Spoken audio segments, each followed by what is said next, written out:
everybody, and welcome to Police Headquarters. I'm Assistant Chief Anna Kudrev. I'm sort of in charge of all the operations branch, which includes all the uniform officers. Really exciting to see the groups that come in, because it's such a mixture of people, and that's each person is an opportunity to get some good feedback and find out how we're doing out there in the city.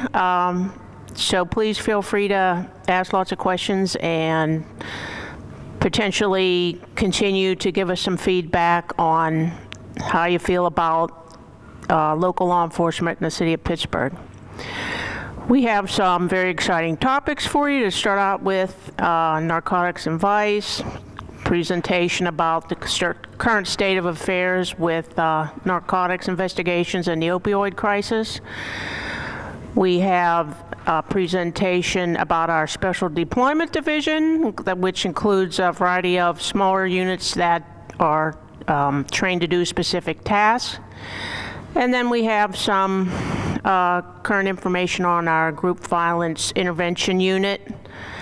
I think you'll find everybody very interesting and lots of good details about how we operate behind the scenes. So first up is Commander Renee Kasuda. She's in charge of our Narcotics and Vice section, and she has lots of interesting things to share with you. Thank you, Chief Kudrow. Hi, my name is Renee Kasuda, and I'm the commander of the Narcotics and Vice unit. In Narcotics and Vice, there should be a lot more letters after our name, because we do a lot more than just Narcotics and Vice work in our unit. So this presentation today is just a general overview of what the detectives that are assigned to my unit do. And I'm not the best with these PowerPoint things, but I had a lot of help. So this is a little bit about me. I've been a commander for just about a year now. I've been with the Bureau of Police for 33 years. Chief Kudrow and I came on the job together, sat real close to each other in that academy, and here we are today. I've done all of these assignments, and I think that having this variety of experience in my career has helped me in the job that I'm in right now. These are the types of investigations that we do in the Narcotics and Vice unit. That's why I'm saying there should be a lot more letters after our name. We call ourselves Narcotics, we call ourselves Narcotics and Vice. But in the Narcotics and Vice unit, we have detectives who conduct graffiti investigations, nuisance bars investigations, and under Vice are the crimes of prostitution and human trafficking and illegal gambling. And we also investigate narcotics trafficking. There's a variety of ways in which we get information. Other police officers tell us things. We get 311 complaints. We get folks who just call us on the phone. We get some emails from some community websites that you can go to and file a complaint. They come to my office. We look at those complaints and we investigate those. And you can do all of these things and get information to the Pittsburgh Bureau of Police. 323-7761 is the narcotics office phone number. We also use confidential informants. Now that says confidential informants, but we also use confidential sources. Legal sort of thing as to what category somebody falls into, but that's how we get information in our unit. So I want to talk a little bit about informants, because they're like the cool sort of thing you see on TV. And they're just folks who have, for whatever reason, been involved generally in some sort of illegal activity themselves, and who better to help us learn about illegal activity but those who are involved in it, right? So if somebody is selling drugs, they're the best person to tell us how they conduct an operation, what they do, how they avoid the police, and drug users and other drug dealers are people who have information in the community, and they tell us who's selling drugs. And that's where it says you don't have to be a criminal. That's why I want to say there's confidential sources. There are people who know things, and they tell us, and that's part of our investigations. A big part of what we do in the Narcotics and Vice and Graffiti and Firearms Tracking unit is there's a team of detectives who track every firearm that is seized in the city of Pittsburgh. And there are quite a few. They have a variety of responsibilities. So for instance, if your gun gets stolen, we enter it into NCIC, and every quarter or so, we have to do what's called a validation. We have to call you, make sure your gun is still stolen. We have to send you a letter. We have to follow up on that so that the NCIC, the national databases, have accurate information.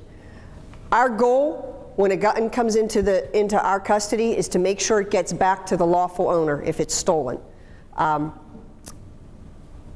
A lot of times, we're very particular about this. So if a gun comes into our possession, it goes to the Allegheny Crime Lab to be processed and to determine if it's been used in any crimes.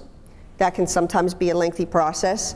And then we require the gun owner to get a court order. They have to go to court. It's a free, relatively easy process. But they have to go to a judge and explain how did their gun get out of their possession. And the judge grants the court order, we return the gun. We work a lot with the ATF, which is the Alcohol, Tobacco, and Firearms part of the federal government. We're working on a program. They are working with the county crime lab, and we trace guns, and we do ballistics matches on a lot of firearms and shell casings that are seized, and it leads to tips. It leads to gives us good leads in shooting investigations and homicides. So for the firearms tracking part, the other thing we do is we go out and we give presentations in the community, and if you have a firearm and you don't have a gun lock, you can come and get one from me. If you don't have a gun, this doesn't really do you too good. Gentleman here was saying, oh, that's a bicycle lock. It's a little short for a bicycle lock, but it's also, it can be, with bolt cutters, it can be defeated. But the purpose of these gun locks is to keep them out of hands of children. So if somebody breaks into your house to steal your stuff and they steal your gun, they're going to defeat this lock. They're a burglar, that's what they do. But these are so that little kids don't get guns. What I do when I travel, I always take one of these and say I'm in a hotel or something, but I'm going to go to dinner and I don't want to take my gun with me. I can use this to secure my gun. You can use it to secure your gun to say something in your room, so if the maid comes in, they can't steal your gun. The Graffiti Squad, as I said, another letter added to our name. We had 2 detectives, we now have 1. We follow up on the graffiti that happens in the city. The detective who is our main detective in that unit, he's a very artistic gentleman, and he's able to look at this graffiti and tell me things that I would never know. So, and we track all the graffiti. So if an individual starts to tag all over the city, and you kind of recognize, even regular folks, that's the same person that's putting that all over. We track it, we eventually arrest them, and then prosecute them. And based on the size of the graffiti, that's the level of the charge and how much money it's going to cost for them to pay to get that graffiti removed. So graffiti busters will go out and remove it, but when we catch the person that did that, they end up ultimately having to pay for it. And it's the same phone number to reach us. Nuisance Bar Task Force. We kind of slowed down a little bit in this area, but we're back. We got to have a few more detectives who do this, because in a lot of communities, bars are a problem. And we are in the mode of educating. So we're meeting with bar owners, we're educating them. These are some of the things, the pitfalls that are going to happen. But if they are running a bar where there's noise, there's violence, there's drug dealing, then we have a group, a compliance group, that is comprised of police officers, fire department, building inspection, health department. And we go out and we do what we call compliance checks. Some people might call them bar raids, but they're not really. We're just making sure that folks are complying with the law. We were at, last Thursday, went to 3 places, and each place had significant fire code, building code, and health department violations. All right, so those are the types of things, because my concern, the concern of the Bureau of Police is, we've seen these big fires at other bars and things in other parts of the country. We don't want that to happen here. So we are making sure that if you go out to have a good time in a bar, a club, that you're going to be safe. There are going to be sprinkler systems, all the fire codes are up to snuff, and that you can go out and eat in these facilities and not get sick. This is how we get the information, citizens' input. Vice is another thing that we do, prostitution. Our focus on our prostitution investigations is human trafficking. So when we do an investigation, the individuals who are arrested for prostitution are interviewed to see if there's someone who's forced them into prostitution, if they just threw an ad in the paper and are prostituting and having their own business. We find a lot of these women and men are drug addicted. I'm not sure what comes first, the drug addiction, or they get into this life of prostitution and then become drug addicted because of how they feel about themselves. The City of Pittsburgh Bureau of Police has done significant work in the area of prostitution and trying to help prostitutes.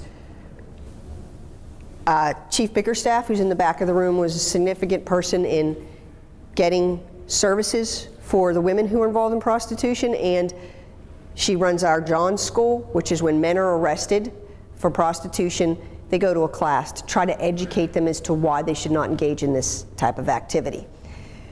The other thing that we do in terms of human trafficking is we want to identify the individuals who are taking advantage of folks, putting them into the life of prostitution. All right, there's a lot of human trafficking that goes on. I have a detective who works part-time with the FBI's Human Trafficking Task Force. They investigate these crimes. And we do narcotics investigations. So if your neighbor's dealing drugs, it happened in my neighborhood just this week. All right, all of my neighbors come over and they say our neighbor is involved in some drug trafficking. The detectives conducted an investigation, did a search warrant, made a couple of arrests. We do that in every neighborhood all over the city every day. Yesterday there was a complaint of an individual coming out of a building downtown. That individual selling drugs. The detectives go down, they conduct surveillance, they see him engaging in a drug transaction, they arrest the buyer and the dealer. We do investigations like that are shorter term. We do longer term investigations where we're trying to take down an organization. Most of those longer term investigations, we partner with one of the federal agencies. We have task force officers who are City of Pittsburgh police officers who are assigned and work on a daily basis with the FBI and their drug units and the DEA and their drug units. And they conduct larger investigations, most of which are in the City of Pittsburgh, to dismantle these organizations. When we dismantle an organization, the best way to hit them is to take their money. And we seize cars and we seize money. And we do that with our federal partners. We do that with the district attorney's office. And those funds are then used for law enforcement purposes. These are some of the illegal drugs that we come in contact with. I think everybody kind of knows most of those. The big issue now with the opioids are the prescription drugs. A lot of folks will sell their prescription drugs, but these are the main ones that we come across. And the prescription pain relievers that a lot of folks who are drug addicted. I was speaking to a young man yesterday, and he's using fentanyl and he's using heroin.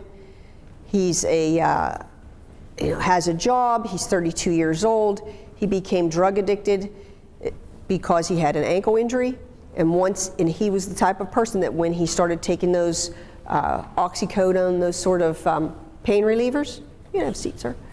He became addicted and he moved to illegal drugs. Obviously, this is something that's always in the news. The number of folks who have used a prescription opioid and become addicted to illegal narcotics. And this chart is showing us, and the information is that heroin initiation is 19 times higher because among people who use these pain relievers and they become addicted, then they start using heroin.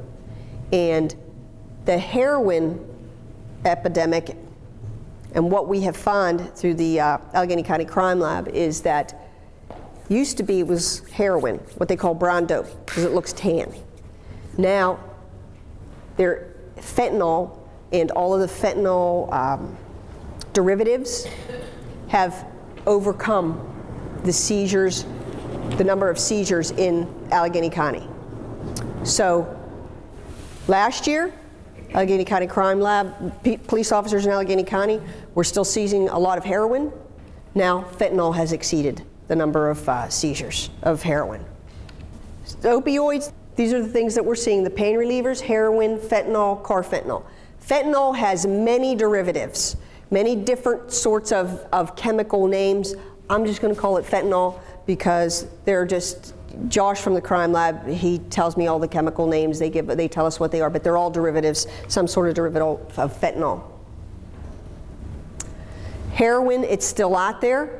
We have a lot of drug users who tell us that they cannot find what they call brown dope. It's all white dope, because the mixture of fentanyl in with the heroin is so high that the color of the drug they're ingesting is white and not brown. There are some folks who will say, I only want brown dope and I can't find it. Other folks who say, I only want white dope, that's all I want, I don't want anything else. And so what's happening is the mixtures of this fentanyl and the drug user doesn't know what's in the bag that they're using, and when the concentration of fentanyl is too high, they overdose and die. This is what it looks like. These are stamp bags, little glassine bags. They go from $8 to $10 for one bag. A bundle is 10 of those, and that's $80 to $100.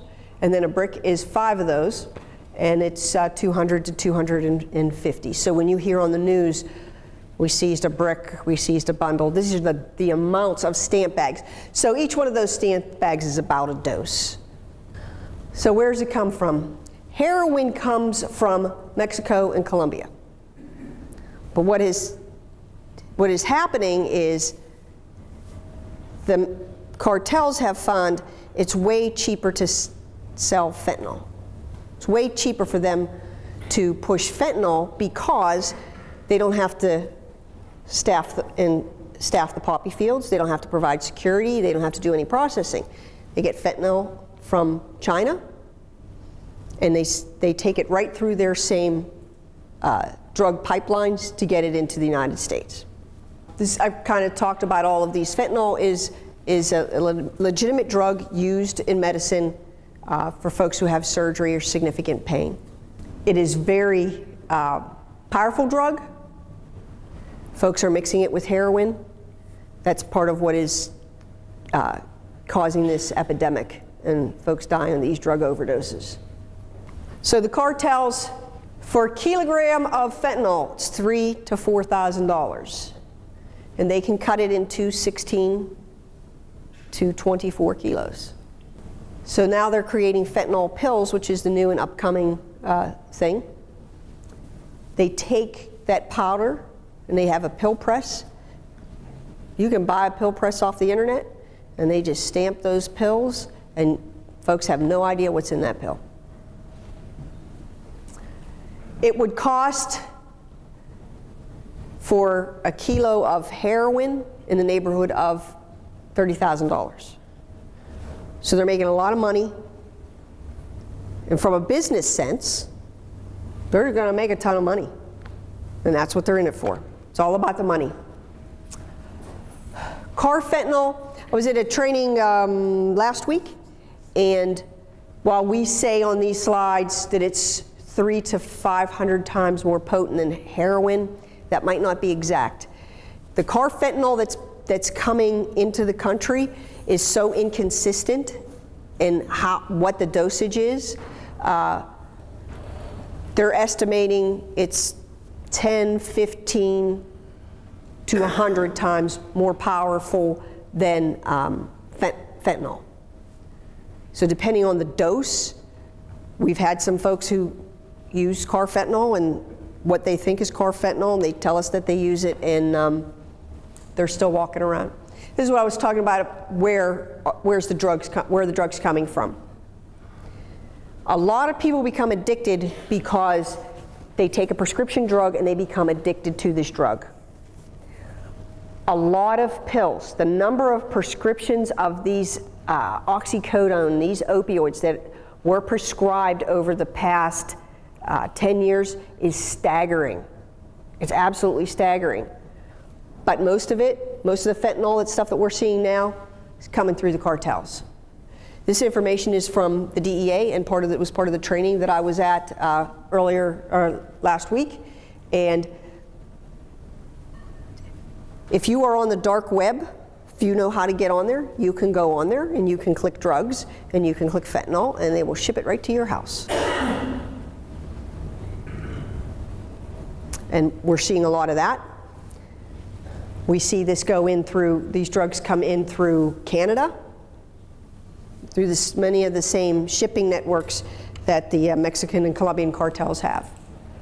And this is just kind of a staggering sort of statistics here. The United States is consuming more narcotics than any other nation in the whole world. We have had in the city of Pittsburgh, our youngest opioid overdose death was a 1-year-old. We've had an 11-year-old, 15-year-old. The 1-year-old is a very tragic story. The sibling had a medical procedure and was prescribed an opioid for the pain. Parents mixed it in a juice bottle, and the bottles got mixed up. A tragic, tragic set of events. I say to you, it was my understanding the 8-year-old, I'm not sure of the procedure, but an opioid for an 8-year-old? That just, to me, is just mind-boggling. We've had a 500% increase in overdoses in the city of Pittsburgh. I have a slide that compares the 2 Januaries. 2016, I think is the next one. In 2016, we had 687 overdoses and 149 deaths. This year, and I didn't make a slide because this number grows. As of yesterday, in the city of Pittsburgh, 1,300 people that we know of overdosed. Of that 1,300 number, 158 people died October 1st. So we have exceeded these numbers. We exceeded the numbers in around June. Things seem to have slowed down a little, but then yesterday not. So it is staggering the number of people who are dying, and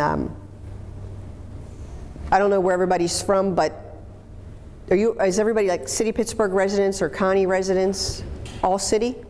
Okay, so if you know your police zone, in police zone 1, which is the north side, this year, 255 people overdosed. I don't have the numbers on how many died. 255 people in zone 1, 258 people in zone 2, zone 3, which is Southside, Carrick, at that area, that's our highest zone, 343. 119 in zone 4, which is Shadyside, Squirrel Hill area. Zone 5, communities out east, 148. And in zone 6, which is our smallest police zone, 177. Those were the numbers as of yesterday.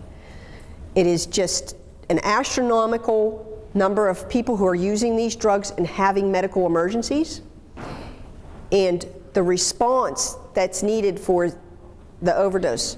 The fire department goes, the medics go, and the police go. Just taking a significant drain on first responders, on the EMS. These are the ones that we know about. Narcan or Naloxone saves a lot of people we don't even know about, which is good. I'm okay with not knowing, you know, because somebody used Narcan and they saved a life. I'm okay with that. But if we're not getting all of the folks, they're not always calling the police, they're not always calling the medics, this problem is way bigger than this. It's way bigger than 1,300. This is that slide I told you about that compares the Januaries. It's just the month of January. The little blue one is 2015, the green one's 2016, the white one's 2017. So you see how, well, we're just tracking 1 month instead. I have some other slides that are like a little crazier, but just the months of January. This one's dark, okay? But this gives you the comparison by year. And you can see the first little box is 2010. And then each box goes up from 2010 to the big blue one that says 1,300 is this year. So that's how the problem has increased. It's another slide. This is for this year as to which zone. It goes across through the zones 1 through 6. The red are fatal, the green non-fatal in each zone, and then the total number in each police zone. There's this very informative website called Overdose PA, and the University of Pittsburgh puts this together, and I want to click it up there and show you, because if you're interested in the subject, there is so much information, so many statistics on Overdose PA. That's where for presentations and things, we get some things. There was just one thing that I wanted to show you, is they track through every county. They track deaths, all kind of good stuff that they give you. This is the overdose death data that they comprised in Allegheny County. So that's the total number of overdose deaths in that time period of 2008. And they break down, they do crazy, any stat you want on opioids and overdoses, you can find it on this website. It's very interactive. You can take slides and put them into presentations. It's public information, so you can feel free to use it however you choose to use it, if you have a paper to write or something like that. But they'll give you every age group. And you see here, the age group that's the most is 45 to 64. All right, and we've had people over 65 years old die. A lot of white individuals are dying, and it's more male than female, but not by much. So here's the other thing they'll tell you. If you want to go to your zip code, all right, so this first one right here, as long as there were 3 deaths in that zip code anywhere in the state, they track it. So the 15210 zip code, remember, like I said, zone 3, which is Carrick, Knoxville, Mount Oliver, that's the 15210 zip code. They lead with 172. You can find a remarkable amount of information on this, and this is just one part, because we just went to the Allegheny County death information, but any statistics that you want to find, this is the best place to go. All right, this is your absolute best resource for this. So when we talk about all these individuals dying, what we do in my unit and in the Pittsburgh Police, when I said about the response that happens, when an individual dies, an unexpected death, which is, these overdose deaths are unexpected to a degree. So there's a response from the Pittsburgh Bureau of Police that includes uniform officers. They're going to be firefighters, paramedics, homicide detectives, crime unit detectives, and narcotics detectives. Now, there aren't that many narcotics detectives, And we're running thin on how many of these we can respond to, because in addition to all the other incidents that narcotics detectives and homicide detectives and the crime unit go to, they now have 158 overdose deaths that we've responded to this year. We get the information, right, and everything comes to the narcotics unit and we begin an investigation. Our goal is to charge someone who delivered the drugs that caused the death with a drug delivery resulting in death charge. It is a very difficult case to make.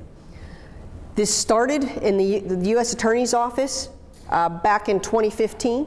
We're very ambitious, and they said, we will prosecute every case you can bring to us, City of Pittsburgh Police. And they were quickly overwhelmed because there are so many. Because I'm only giving you stats on the city. Triple it for the county. So what's happened is, with the U.S. Attorney's Office and with the District Attorney's Office, we're prosecuting these cases. They're difficult cases to make for a number of reasons. If we get some leads initially, we start to follow them. Who sold the drugs? Lots of times we find a brother, a sister, a cousin, a best friend. Maybe the two individuals went in and purchased some drugs. One died, one doesn't. That person is responsible for that death. It's a drug delivery resulting in death. The U.S. Attorney's Office won't prosecute that person. We start to work up. Who sold them the drugs? Where'd they get the drugs? Where'd they get the drugs?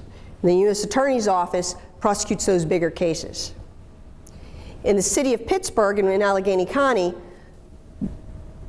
they will prosecute, Allegheny County District Attorney's Office will prosecute the brother, the sister, the cousin, because they committed a crime.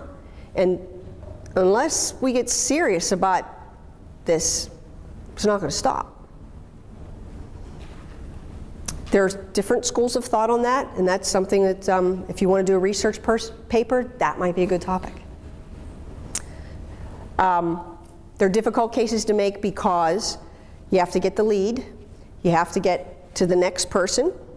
We try to get a drug case on that person. We bring them in, we interview them.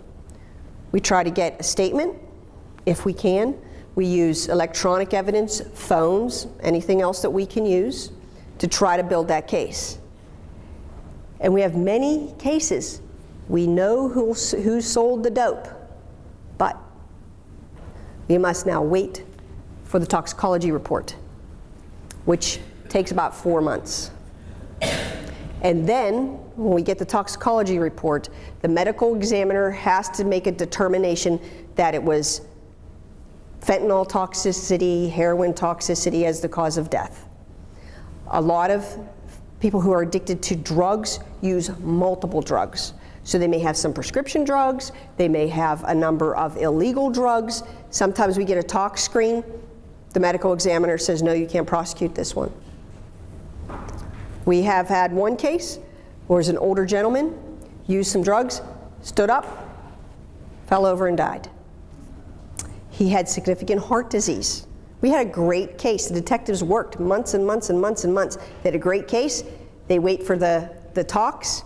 He's got the right drugs. Medical examiner said, based on his medical conditions, he may have had a heart attack, and they wouldn't rule it as a drug delivery, as fentanyl toxicity or an overdose.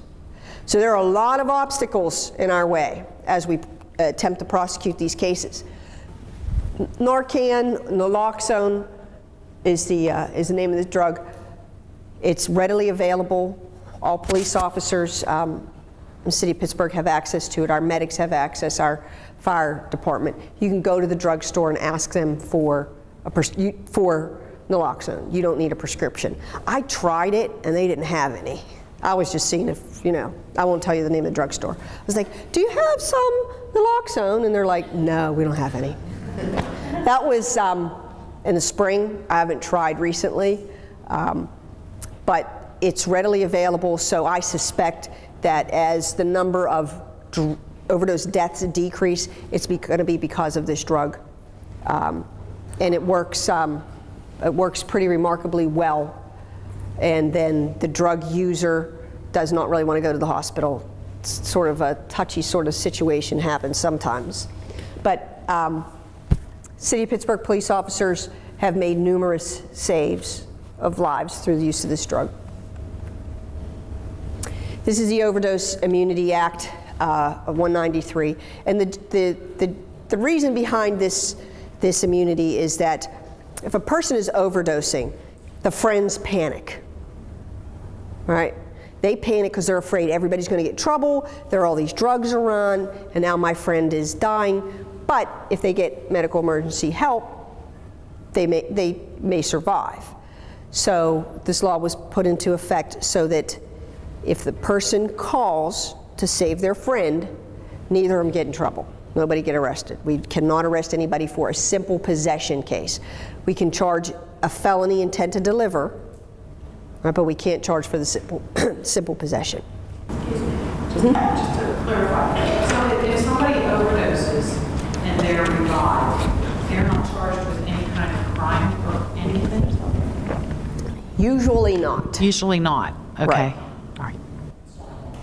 No, that's okay, because that's a good question, because what we would do, and there's different schools of thought. There will be people who will stand here and argue that we should not give Narcan, or we should arrest everybody. But then you end up with jails full of people who are addicted to drugs. So how do you solve that problem? Converse of that is there are a number of people who, after they've gotten arrested, gone through drug court, been forced into some change in their life, come back and thank you. You know, I've seen it a number of times. So when there's no consequence to the action, what happens? So if every time you put your hand on the stove, you could just hold it there and not get burned, what do you do? So there are varying schools of thought. I'm not here to debate that issue. I think in your classroom here, you will probably have people on both sides who think that, you know, we should arrest individuals who overdose. They should be charged with something. My thought is we need to get them some sort of help somewhere down the road. If charging them with a crime gets them that help, I'm okay with that. There are debates of whether or not we could involuntarily commit somebody because they're a danger to themselves. So there are lots of discussion, and you can have a heated discussion about it later. Sir?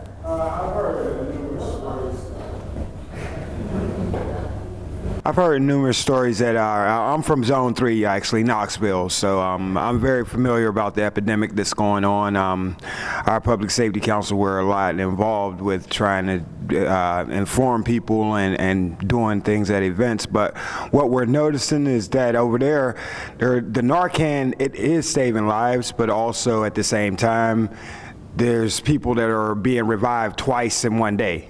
You know, like, when there was one gentleman I heard, it was 3 times in one day, he was Narcaned. So, I mean, like, we were wondering, is there going to be some type of remedy toward that? Not to say that they should just go to jail, but I think that someone needs to find some kind of happy medium that, like, after the the second time, like, you have to go to some type of program or something. There's a lot of discussion about that if you get Narcan saved the second time, should you be committed? Should you be arrested? There's all kind of debates. If you research this issue online, you will see all kind of debates, all kind of very strong opinions on both sides. I think our top person is 8, has been Narcan revived 8 times, because on the stats that we get, the crime analyst will put this person was, you know, overdosed on these different dates, and I think we're up to 8. There are many people who have been Narcaned more than once. Lots and lots of them. So I talked a little bit about asset forfeiture. This is to let me know that I'm at the end of my presentation. At the end of all of this, our goal is to dismantle the drug organizations, put a big hit on those drug dealers by taking their stuff. We take cars, we take jewelry, we take houses, we take money. All right.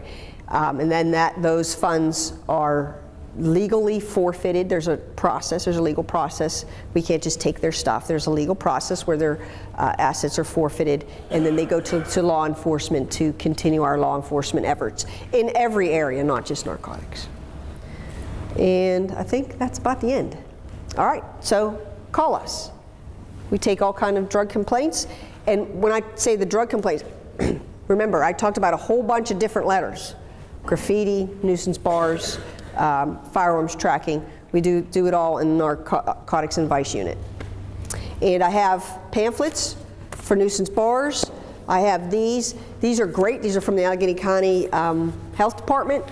Chock full of information on where to go for anything that has anything to do with drug addiction and overdosing. And if you have a gun and you have a child and you do not have a lock, please take a lock. If your friend, your cousin, your brother, somebody you know has a gun and it's not locked up and you are concerned, please take and give this to them, all right? We want to keep guns safe. We want to keep children from being able to easily access firearms. We would prefer that they are locked up and we give free locks. And that's all I have. Thank you very much.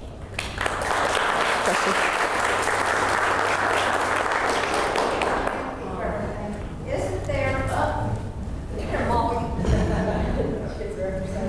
I think I've read something about a certification program for citizens so they can carry Narcan You don't need and to help. be, No, I you thought don't I need read certified. something. There was an event on the north side, maybe last weekend or the weekend before, in the Allegheny Commons Park where they taught you how to administer Narcan. So there's different classes like that. I don't know. If Yeah, the there commander may can be speak. classes like that, but you don't need any, you don't have to go to class or anything to learn how to use it. There are directions on the box. Like I said, I tried to go to the drugstore. I just wondered if you could speak to why you think the increase is so bad, like in 2017 when it's like more than doubled from 2016 in terms of like overdoses, if that's just a reflection of increased supply or really increased like opioid prescriptions like being prescribed, or why that's so bad in just a year. It's gone up every year. So since 2010, it has increased. And it's a good question as to why is it increasing? Because there are programs in place to keep physicians from prescribing so many pills so folks won't get addicted. I think there could be more education, but I think we have to start with littler kids and tell them not to take these drugs. My daughter's 7, and I had a discussion with her the other day about don't take any drugs that belong to your friends. You know, there's this whole myth out there that there's this big evil drug dealer who lurks in the alleys going to get you drug addicted. That's not true. It's your best friend. It's your best friend who's going to get you drug addicted. It's your cousin, it's your sister. There's not this dark fella hanging out in the alley. Here, you want some opioids? No. And I think there's this whole myth, and this is what folks have been taught, is that there's this scary person. So when your best friend says, hey, here, take an Adderall so you can study better in college, it's okay. And there's just becomes that whole culture. So I don't know why the increase. I think we're more aware of it. I think the drugs are more powerful and more people are overdosing, and so they make contact with law enforcement or public safety. Yes, ma'am. If a mother arrives pregnant woman arrives in the delivery room and she's suspected of being addicted and she gives birth, what's the police's role in what happens to the mother, or what happens to the child? CYF, that becomes an issue for CYF and not necessarily a law enforcement issue. If it becomes where there's neglect of the children and there are criminal charges, we may be called in to investigate that. But the first line there is the social worker at the hospital and the CYF caseworkers. If they call us in, somebody sends in a child line, Pittsburgh Police will investigate. We investigate all child lines that come into our. But there's that balance between Is it a medical problem? And really, what about the kids? What about the kids? How are they going to not become addicted? Yes, sir? Where are we at nationally compared to, this comes up, opioids come up a lot, and a lot of people that have lived here their whole lives, they don't want to admit to it. They don't want to admit this is a problem in Pittsburgh. Where do we compare when you see cities that are suffering even worse than us? Are we getting closer to that level, or are we getting it under control? We are pretty high. We have taken efforts, but this is more than a police problem, right? I mean, the police can't solve this problem. These are community problems. It's a health issue. And I sit on a committee over at McGee, and we had a discussion, and I'm the only cop, right? They're all nurses and doctors and stuff, and they started talking about when a woman delivers, when she's going to have a baby, they have this whole protocol set up, and they have, for each patient, a certain amount of oxycodone that's prescribed before she even delivers. So of course I lose my cop mind, and I go, you guys are just giving people too many pills. And one physician took great offense to that, but she treats people who have different sort of pain than just a delivery. And then she left the room, not because of me and myself, but because she had another engagement, and the other folks in the room said, oh yeah, we do. We're giving too many pills. We have been giving too many pills. And they recognized themselves that they were doing that, and they changed their protocol because they don't want mothers to get addicted. McGee has a program for women, pregnant women who are addicted. If you know a pregnant woman who's addicted, you send her over to McGee Emergency Room. They will put her in their program. They will follow her through her pregnancy and through several months after delivery. They have a really good program, but again, it's not out there. It's not, folks don't know about it. So we've had a couple discussions about, let everybody know about your program because it's a really good program. Maybe just one more, is that okay, Commander? One more. I thought I had read or heard that marijuana had been decriminalized in Pittsburgh. Is that true? And what exactly is it when it's decriminalized? I don't understand what that means exactly. Marijuana is still illegal to possess in the state of Pennsylvania and in the city of Pittsburgh. We can, instead of making a physical arrest, we can write a citation that's a non-criminal type of citation, okay, for a person who possesses a small amount of marijuana. So no, it is not decriminalized. There's a lot of movement in that direction. Lots of arguments on both sides. So I've never smoked marijuana, so I'm not fond of the smell, and I find so many people who, there's this whole argument, oh, is it a gateway drug? I don't know that it's the drug so much that gets you to heroin, but it's those people you're with every day that use the drug. So if you're hanging out with a bunch of people who smoke weed all day, you're going to smoke weed all day, and then you're going to be introduced to other drugs. If you're not hanging out with the weed smokers, you may not be introduced to other drugs. So, but it is still illegal to possess marijuana in the city of Pittsburgh, and there's state law. Thank you very much. Take the stuff.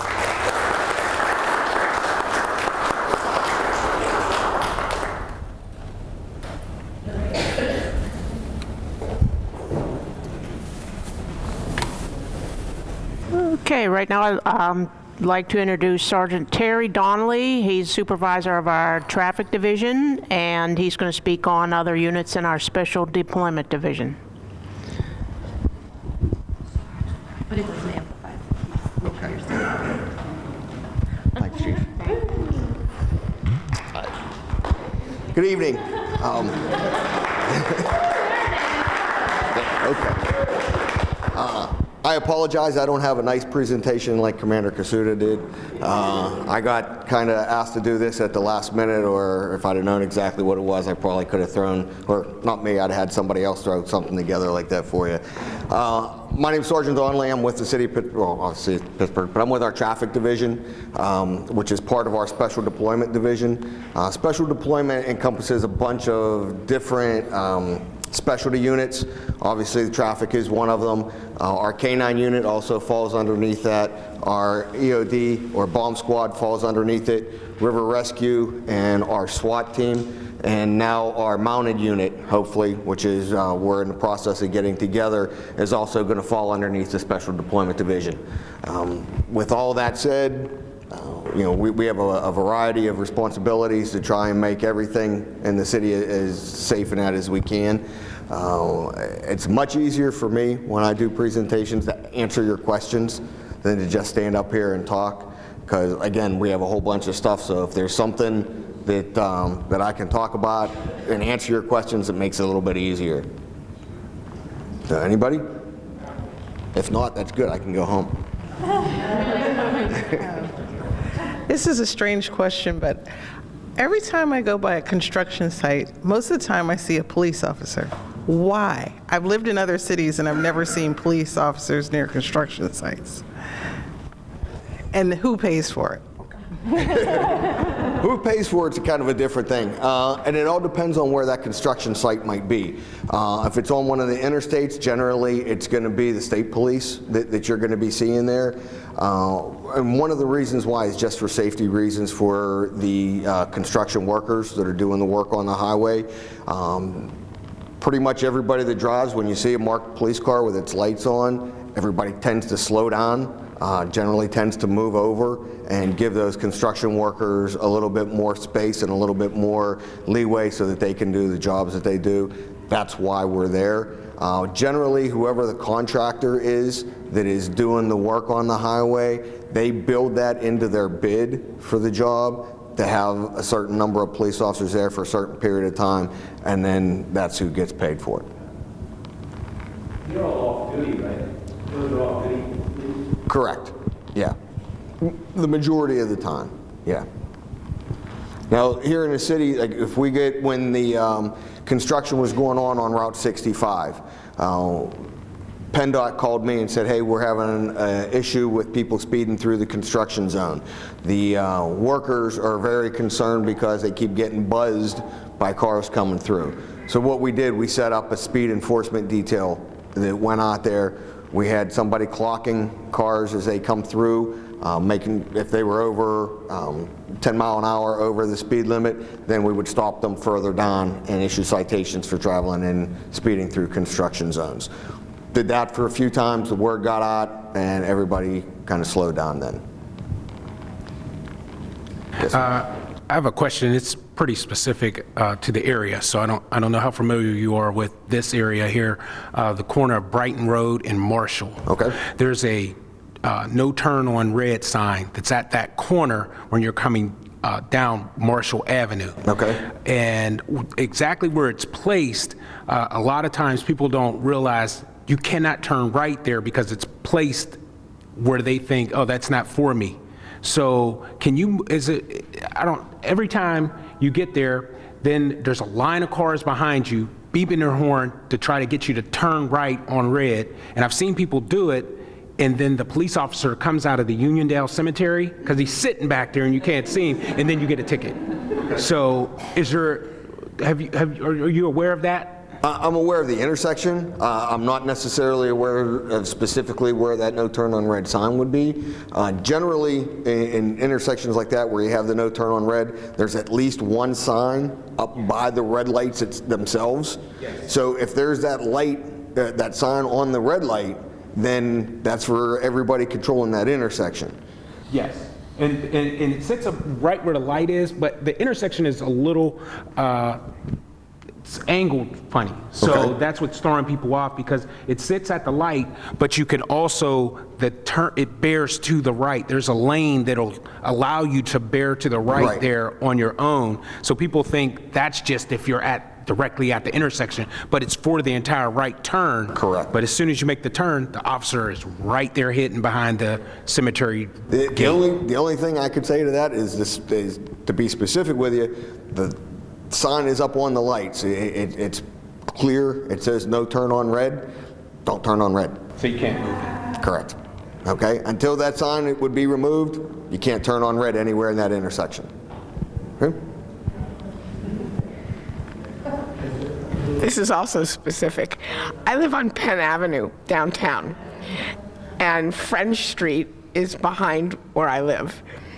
Today, there were 4 or 5 cars that were towed on French Street. There's always cars parked there. And I see other times that cars are towed, but what triggers we're going to go to French Street today and tow those cars? Generally, somebody calling in to either 911, or if we get a 311 complaint about the parking and people blocking French Street or blocking loading areas or whatever, those 311 complaints will come to the traffic division. Once we get that and we have the manpower, we'll send on to do it. Or again, if we get a 911 call from a business or whatever saying, hey, this car's sitting out here and it's blocking my loading area, we go down. If there's 4 or 5, I can't just tow one, we tow them all. Thank you.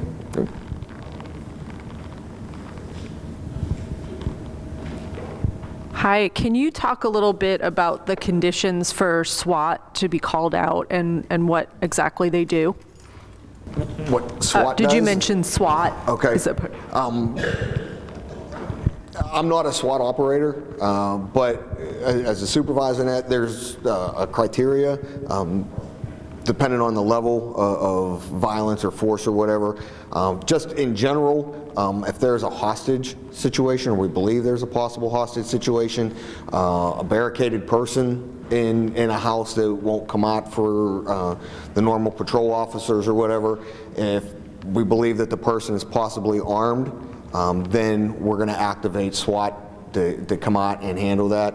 And obviously we do that because they have the higher level of training. They have the better equipment to be able to go in there and safely either have negotiators talk to the person and try and have the person come out, or if we're forced to go in, they have the training, the tactics, the equipment to be able to go in there and extract that person with the least probability of some kind of violence occurring.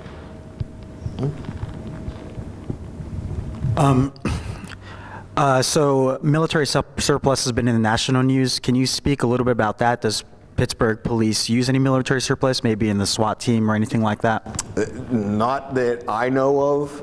Like I said, I'm not personally involved in the equipment and stuff that SWAT uses, but I'm not sure if we're accepting military surplus in the city of Pittsburgh. I couldn't say. I don't know if the chief knows or not, but. I have a Pittsburgh question. Okay. Is your traffic, is parking part of that? Well, how do you feel about the chair?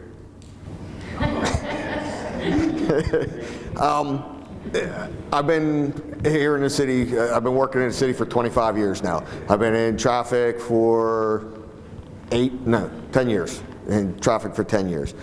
What I've told people from the time that I started in Pittsburgh is, you live in the city.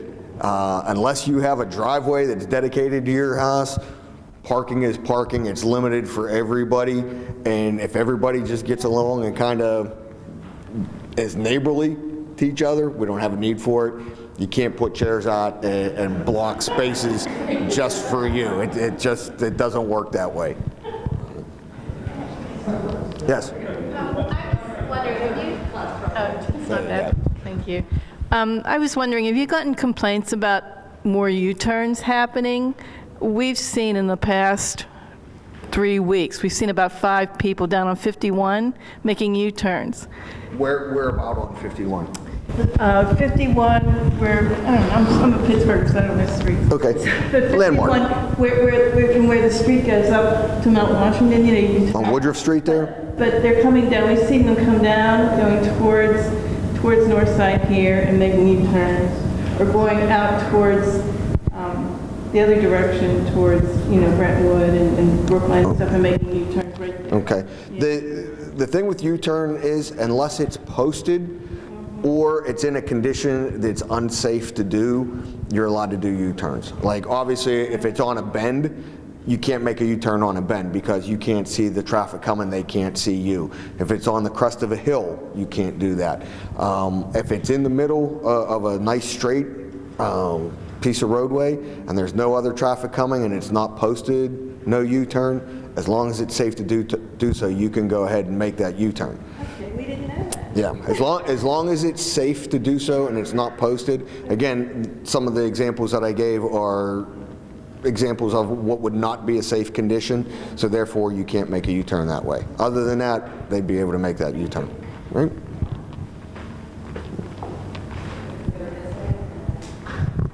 So I was at my community meeting last night, and we have like almost no crime in my neighborhood. The police officer that was there actually was talking about that, but everybody complains about the traffic constantly. I live in Polish Hill, and so it's a big complaint that it's used. My street specifically, which is Melwood Avenue, is used as a cut through. Okay. And so there were people talking about making like spray paint signs for like Finland to make it like that you can't turn off Bigelow, and like closing it, like making it like local traffic only. But someone suggested having a police officer like on a street for even a couple morning commutes or something, like have a police officer sitting there to try to deter like speeding. Is that a possibility to arrange, or? If there is speeding issues like that, or some kind of traffic problem, other than it just being used as a cut through, you can call 311 and make that complaint through them, and then like I said, it gets funneled into the traffic division. When we get those complaints, we put them in our list, and we get out and try to do them when we can. Like everybody else, we're limited in our manpower, and we have the entire city to try and address traffic concerns all over, so we get there and we do the best we can. It may only be for a day or two, and unfortunately with people, if it's only for a day or two, they look, we're not there, they continue the same behavior. But 311 is the best way to get that through, because they're all logged and then they come to us. Hi. If there is a double yellow line, I know you're not allowed to pass on the double yellow line, but if you know, do you know where Trader Joe's is in the East End? Yeah, on Penn right Avenue? on Penn Avenue, yes. So there's an entrance to Trader Joe's. So if you're coming out of the city, you would make a left into the entrance, but you would have to cross over a double line. Right. Is that? That's legal. That's legal. That is legal? Yes.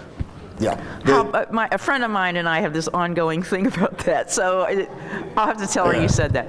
Yeah. Thank you. Generally, or usually when there's an entrance like that, they usually put a space in the line.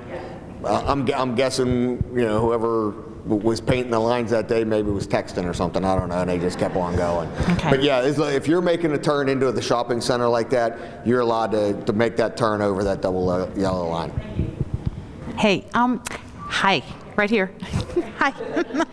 At the bottom of Route 51, there is an exit where people get off on coming down 51 on the left to go up on the Parkway. Okay. But you can also get into the West End that way, like Woodville Street. I know exactly what you're talking about. Sometimes that backs up a lot, and I don't drive it down. I'm always sitting there going, can I go around, or do I have to sit in this line? If I just want to go into Woodville, can I do that safely, or do I have to sit in that line? You have to sit in that line. Okay, thank you very much. I will do that. And here's why.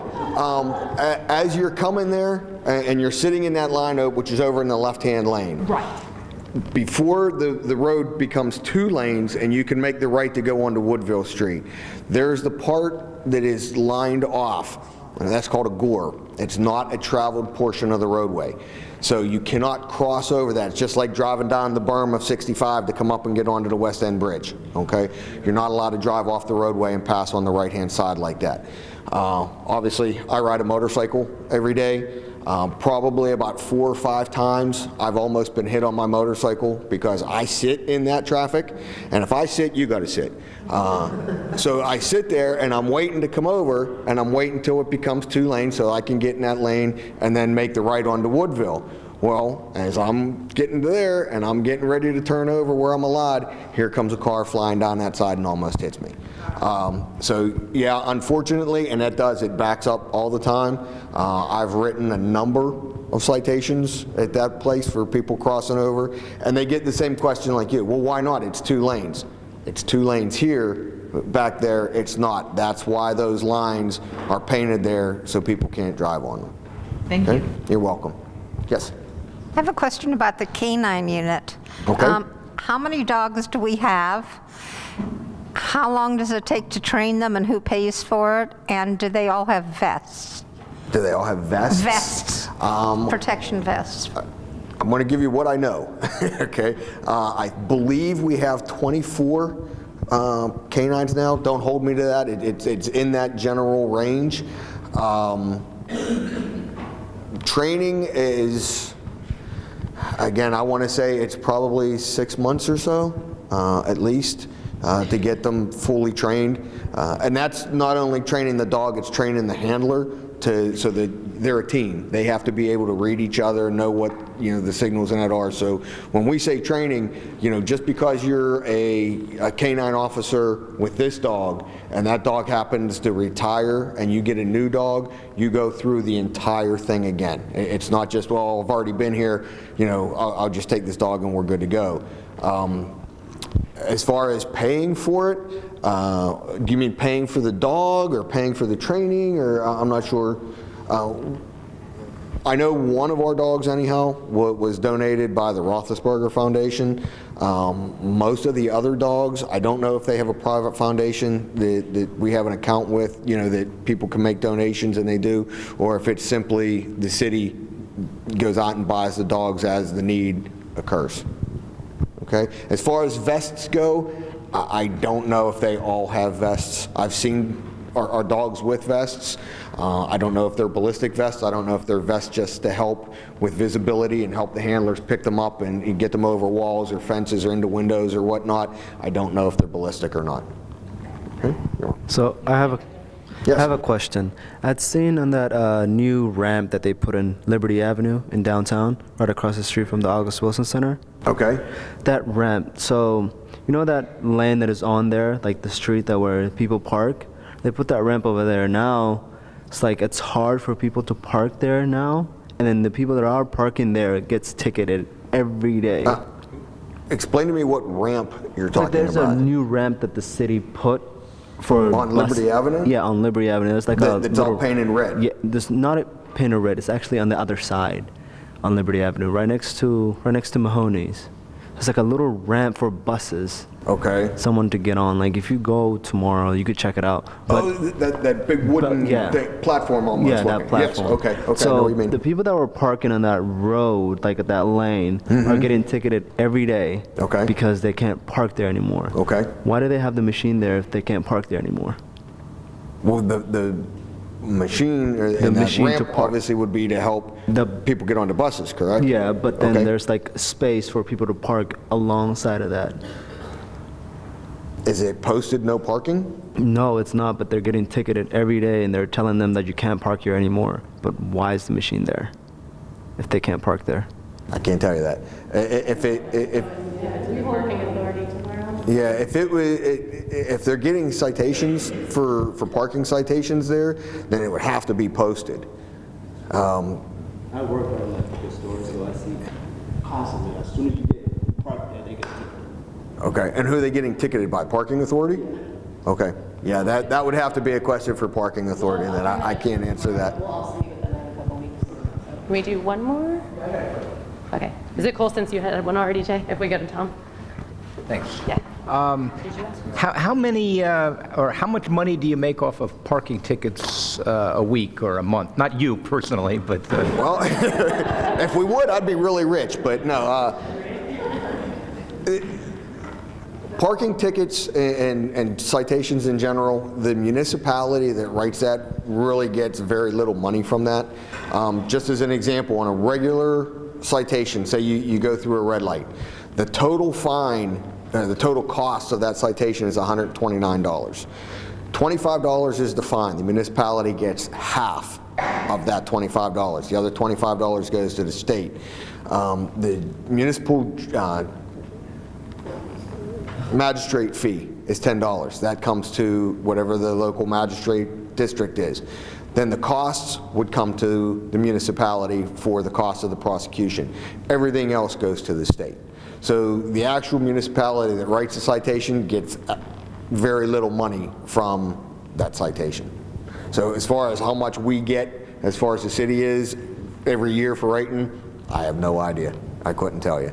But when you see that $129 fine and you think, oh, yeah, the city's making out on this, they're really not. They're only getting half of whatever that initial fine is, and then they get the cost for the prosecution, but that's it.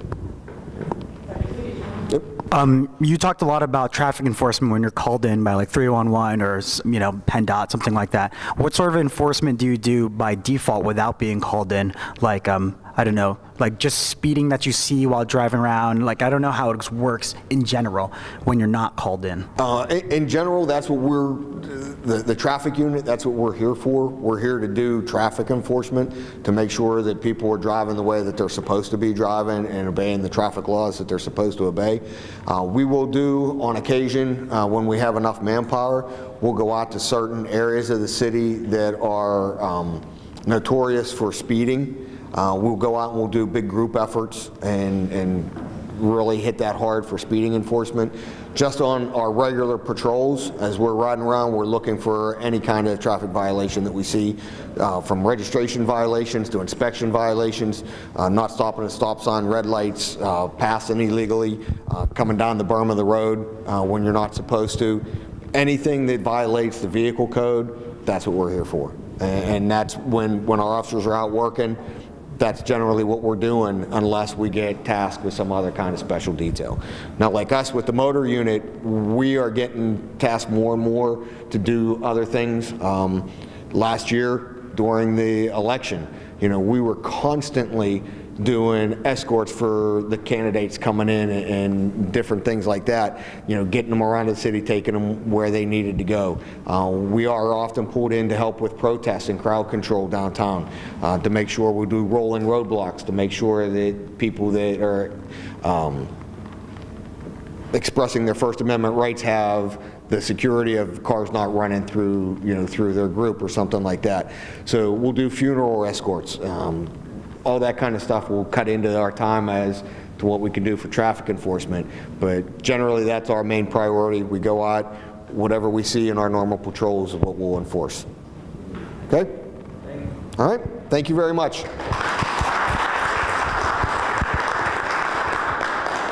See you, Chief. Thanks. Okay, now I have the pleasure to introduce Sergeant Jim Glick. He's a supervisor of our Group Violence Intervention Unit.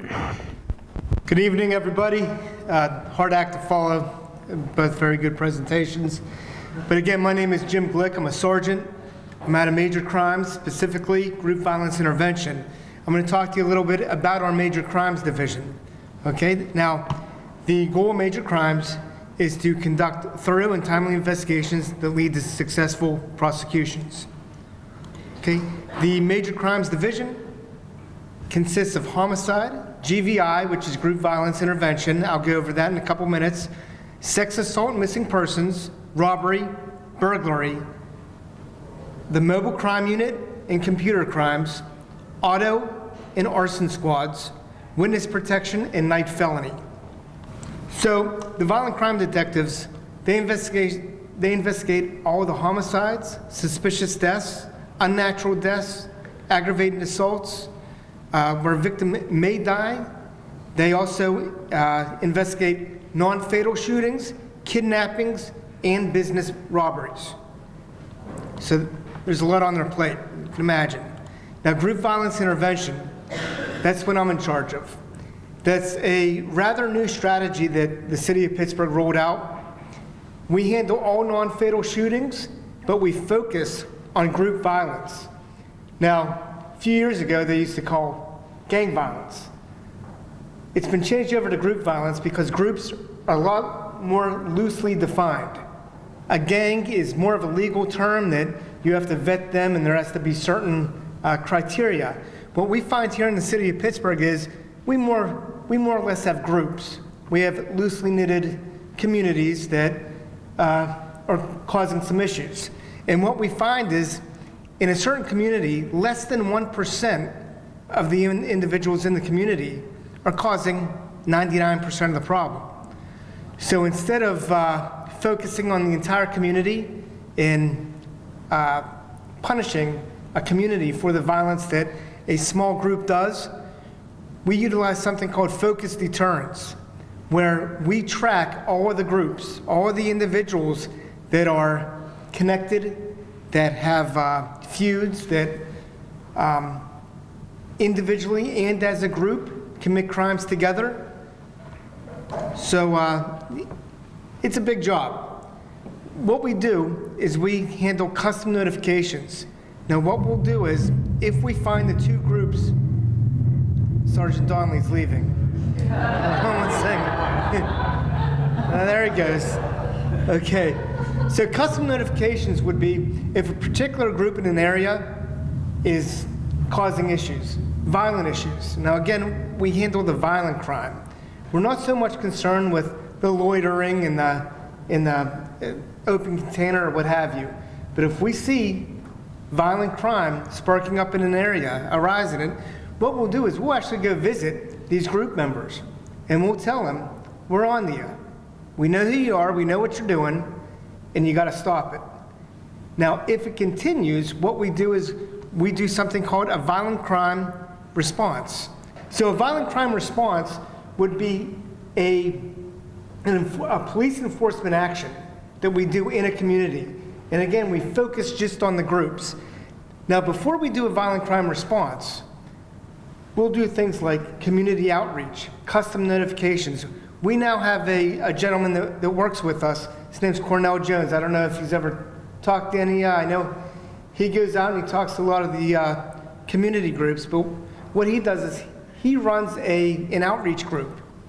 And what we try and do is we try and give every person what's called an honorable exit. If you don't want to be in the life, if you don't want to continue the violence, we will show you the way out before we do our response.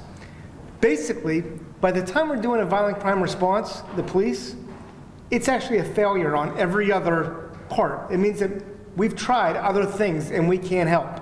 So at that point, we decide to hit the streets, okay? Now when we hit the streets, the big difference here is we don't focus on the community. We might have 16, 20 individuals. That's all we're focusing on. That's it. We're not going to Allentown or Beltuver and just going and impacting the streets there. What we're doing is it's a focused Uturns. We have pictures and dossiers of each person that we're looking for, and we go and get them.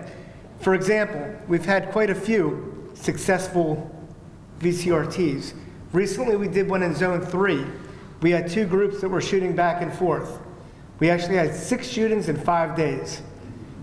We focused on 18 people. In 4 days, we got 9 of those 16. We got 7 guns off the street, 5 custom notifications, and 2 auxiliary arrests. Since that time, those 2 groups have been quiet. Okay, now, we also deliver a message when we're doing that response that we're here because you couldn't behave. If you don't want us here, and I know they don't want us there, we don't want to be there either. But if you start acting up, we're going to be here. So that's the focus on the group violence intervention. This year, we are at 105 non-fatal shootings. Last year at this time, we had just over 140. We are 26.5% down from 2016 as of October 1st, which is great. Family Life, Family Life is our outreach group. What they'll do is they'll go out, they're members of the community. Some of them volunteers, some of them not, but they know the people, they talk to everybody. Recently, we've been out with them for the regatta, for the 4th of July. We've had a lot of success with them. They'll assist the individuals with resources. For example, just recently, we had someone come on board that if you have a gang tattoo, she'll actually take the gang tattoo off you for free. I don't know what she does, but she removes the tattoo. Because we know if you have a tattoo across your forehead that says Thug Life, you're not getting a very good job. So we'll assist them in any way. We'll even There's been instances we'll help you get a driver's license, get you an ID that you never had, help you get a job, help you get on anything that you can imagine. Our outreach workers are certainly going to do. They're going to help you in training, mentoring, employment, help you find a different location, because one of the common things that they say is you are the company you keep. So again, if you want an honorable exit and don't want to stay in that life, you got to remove yourself. Quarterly newsletter. Any questions?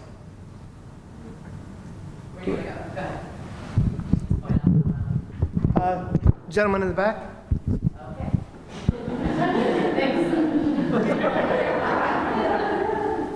I picked the furthest away person. That's Roy Blankenship of Knoxville, Zone 3. I witnessed what you guys were doing, and I think we met in character.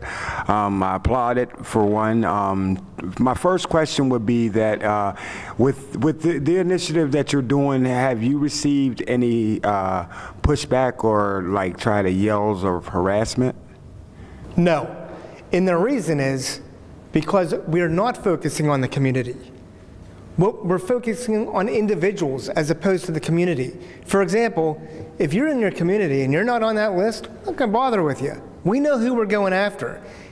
And if any of those people were to cry foul, we can back that up. We know why they're on that list. They're not just randomly picked. They're on that list because they are violent individuals. They are people that promote violence, promote crime, terrorize the neighborhood. Yes, that was the second part of the question I was going to ask. Like, have you had the data that you're collecting and you use, has that been very helpful with just the whole initiative? Because I've learned that even community groups need to have more data present just to sort of prove what they're saying and how to get further with efforts. Absolutely. The important thing about the data that we collect is we're able to back up the reason why somebody is on that list. Not only that, but we're able to focus on who's causing the problem, which actually helps us solve crimes, not only non-fatal shootings, homicides, burglaries, robberies. The individuals that we're focusing on, they handle a wide range of crimes. It leaves a trail, so I thank you. Well, thank you. You can pick. Just like Roy, I live on Mount Washington. I definitely have seen this work. Yeah. I mean, I've seen groups completely crushed out of my neighborhood that you knew were bad groups, and I appreciate the heck out of that. Thank you. I'm sorry that they're going in the Beltzers or they're going into other neighborhoods, but I think you guys are doing a great job from my perspective. Well, wherever they will go, we'll go with them. We'll go there. So do you use special deployment and uniformed officers, undercover? Do you use detectives? We use everything. When there is a response team, it's just not GVI detectives. We have 8 detectives handling all that. However, when we do a response, we pull from the zones, narcotics, SWAT, intelligence, every resource that we have, probation, parole, federal authorities, the FBI, ATF, DEA. When we do a response, it's certainly just not us. It's everybody. But again, that is the last step. That is, okay, we can't solve this issue by talking. We got to take it a step further. And last thing, was this the mayor's office that came up with this idea, or the chief, police? Who started this group It's focus? actually out of the national initiative out of John Jay College. Pittsburgh was selected. There's only, I believe, 16 cities that are doing this. Pittsburgh actually was one of the cities that was selected. I'm sure that the mayor and the chief had something to do with that. That's above me. I know that everybody's very supportive. The mayor is very supportive. My chief is very supportive, all the way down the chain of command.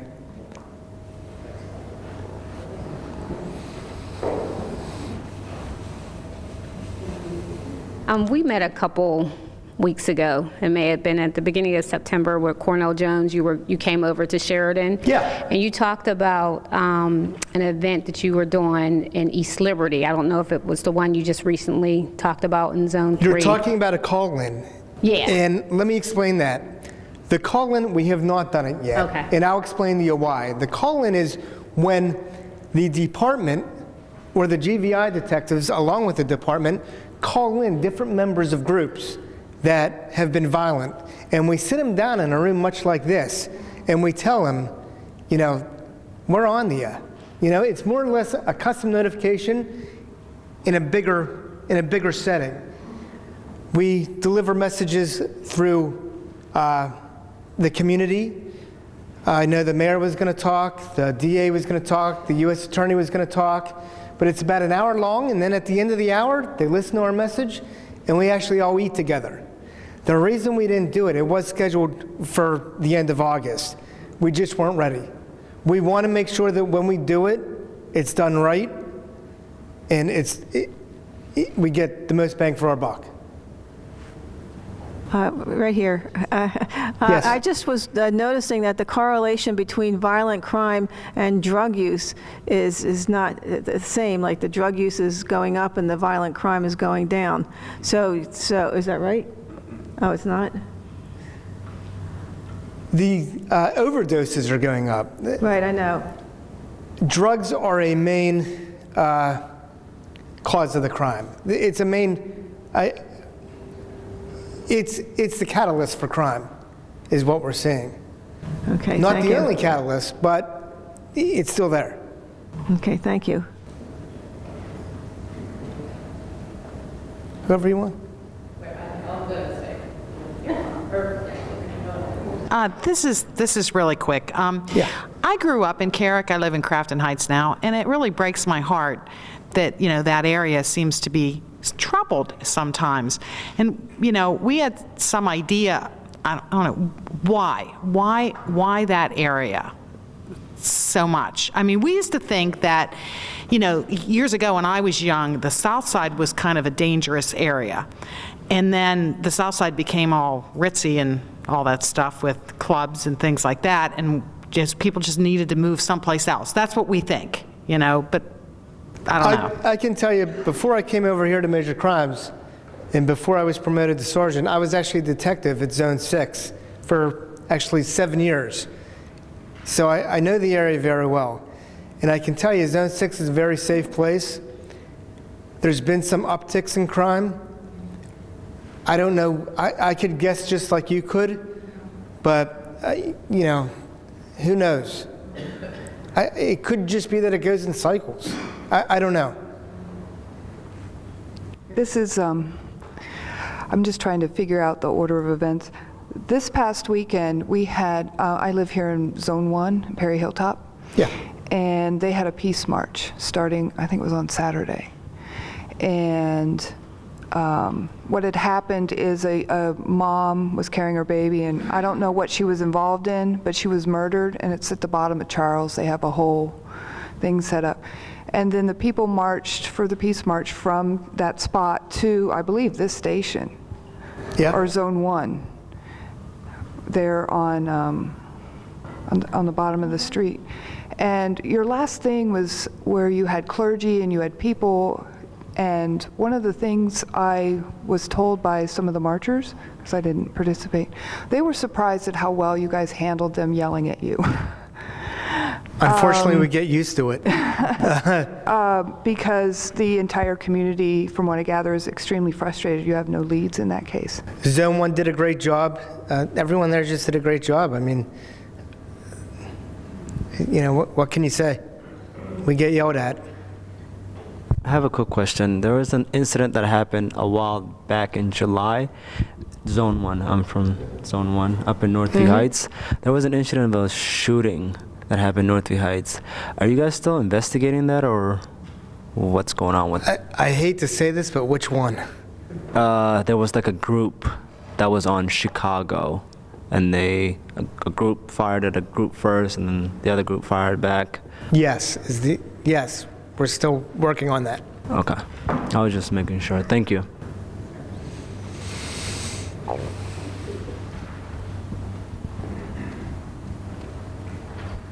26%, that is a number you should be very proud of. And what I've think personally, I think I'm correct, and that for you guys to get those type of numbers and to do what you do, you also need help from the community and certain information brought to you and witnesses, or just information about what took place and who's involved in what. Now, my problem that I found from living inside of the city is that there are a lot of good people, but they're afraid. So I hear all the things that you're doing for these people who are saying, I want to get out of this, I don't want to live this life, or you're giving them opportunities for it. But what about the people who really want to help, but they have to live there? And if they come forward with information for you, what do you have for them that protects them or doesn't bring any repercussions on them? Sure, good question. We're working a lot with the community now. Cornell has put together quite a network. The main thing to remember is, if you want to work with us, there's always, Cornell calls it your lane, okay? You need to find your lane. So you may not be the guy that gets out there during a protest and shakes hands and tries to help people out. You may be the guy that, I don't know, is in the background. But nothing you do ever has to be public. So we'll always protect identities. It could always be confidential. We have a great witness protection program if it comes to that. But the bottom line is we do need community help. It's a main piece of the puzzle. And as far as helping people get out of the life, I think that the more people we get out of the life, we actually are helping you. The more people we get out of doing trouble, you're going to have a better community. A little bit at a time. That's what it takes, right? One quick question I wanted to ask. How does your witness protection work? What is, how do you take it as in consideration? How do you get it case by case? How do you get a person to be qualified for witness protection? I call the sergeant of witness protection. We fill out some paperwork. We'll bring you in. We sit down at a table and meet and go over everything step by step. A determination's made, and they take it from there. It's set up so I don't even know what happens after that. You know what I mean? So I know they do a very good job. I know that their interest is your safety, so they take it very serious. But as far as what happens after I make the connection, I don't know. Sir? I don't know whether it's a big problem in Pittsburgh, but in general, we hear about the Immigration and Naturalization Service and how they are, it seems that would be a problem with your department, if you're looking for the community. I just wonder what your take is on working with the Immigration and Naturalization Service. I'll work with anybody. Isn't it counterproductive to people won't come forward if they know that you will be going to the INS? What he's trying to say is a person is here illegally and they want to help out, you try to question them. They can't help you because they're afraid that you're going to go back. Oh, you mean am I going to call INS on somebody? No. No, if you're giving me information, it stays right there. I'm not even going to, to be honest with you, I've never even asked anybody there for a green card or anything. What if the person doesn't? It's not necessarily you're going to ask them, but they know that they're here illegally, or they have problems, but they won't come up to you. I've actually never ran into that yet. I don't know. I talk with foreigners all the time. I just consider them part of the community. I've never asked them anything further. Do we have an issue with that at all? I don't think so. Yeah, that what you're talking about just brought up a thought for me. With so many of the refugees and immigrants we've been getting, depending on where they're coming from and their experiences, they're afraid of the police. So even though, we know you're there to help them. So what have you been doing, or is there anything you think you can do to help them understand and get over that fear and know Sure they can trust there is. you? I mean, I think working with the community and being out there with them, that sort of makes them at ease a little bit. I mean, there's a cultural difference. Getting over that hump isn't easy, but the more we have contact and the more we talk just like this, I think it's better. But the other thing is that there is like a language barrier, which you have to work around that. I'm saying, like, my people, my parents are afraid to talk to the cops because it's like, first thing is not even just being afraid, it's just that they don't want to see you, like they don't want you to come to their house, or they don't know how to talk to you. They want to say something, but they don't know how to get it out because they're afraid first, and then the language barrier second. The language barrier, we've actually worked around quite a few times. I mean, in patrol, oddly enough, not oddly enough, but thankfully, 911 actually has a language line. I can call in the 911 if I go to your house and you need something. They'll get me an interpreter on the phone as we stand there. I've done it for languages that I couldn't even imagine, but they do have that capability. As far as the cultural aspect of them being afraid of the police, I hope that eventually, that breaks down, and, I think something like this is what would help that. Good evening. I had noticed on your PowerPoint earlier that you had a something on there that said night felony. Could you explain that? Sure. Possibly to me? Night felony, which is actually we just call them the crime unit now. When everybody goes home, there's still a unit that stays in this building in case there is a serious incident. They go out, secure the scene, start processing evidence while we're coming in from home. So night felony is just sort of like I'll call it like a skeleton crew that holds down the fort until we get here from home. Yes. I know how you started talking about this group, what I call two groups of violence. You first go to the community and talk about it before you even arrest them. Sure. And take necessary steps.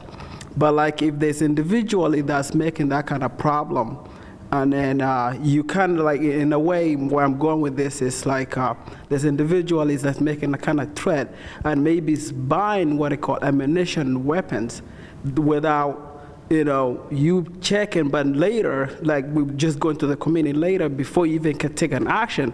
This person just did exactly what happened in LA or what I call it. I hear what you're saying. I don't know if I misspoke or misunderstood, but make no mistake, if there's an arrest to be made, we make the arrest. There's no way around that.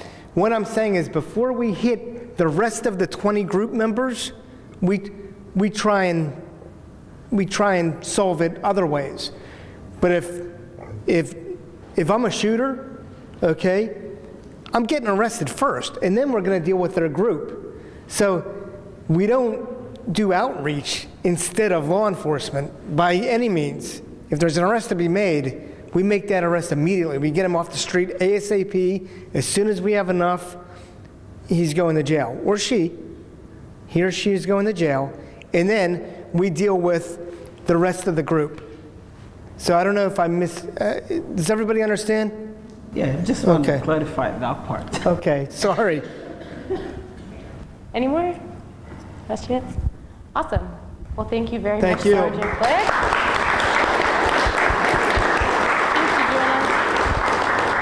Any final thoughts?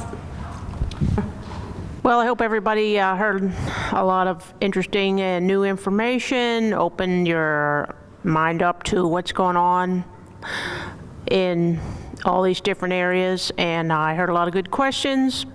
Look forward to some more feedback. We have the city website where you can email and ask more questions and start conversations that way.